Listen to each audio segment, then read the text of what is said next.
O ayan guys, magluluto tayo ng mapo tofu.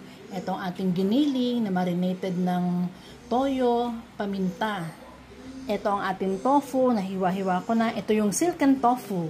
Ito ang ating garlic with chili. At ito ang ating onion leeks. At syempre, ito ang ating oyster sauce. O ayan guys, may mantika na ang ating kawali. Lagay na natin ang ating bawang at ang ating sili. Golden brown ang ating bawang, lagay natin ang ating giniling.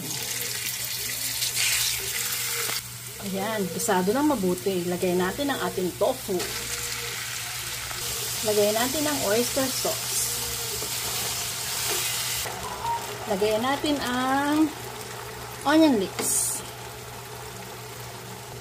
Ayan guys, luto na ang ating mapo tofu. Ito naman ang ating sunod na iluluto. Ito ang ating gulay, kamote, carrots at patatas. At ito naman yung tinimpla kong butter. At ito naman ang ating hipon. Paghahalo-haluin ko lang guys ha. Wait lang, iisa ang kamay ko. Isinarin ko guys na mas malaki para mahalo ko mabuti. Lagay natin ang hipon. Lagay pala natin na natin akong onion leeks para meron tayong paberde. Para maganda ang kulay. O yan guys, ganito ang ginagawa ko.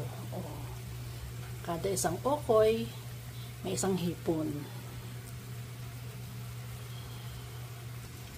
Ito na yung naprito ko, pero parang hindi siya mukhang maganda.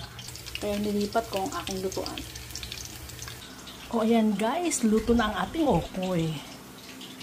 At ito naman ang ating mapo tofu. Guys, yan ang food namin ngayon. Ang sarap.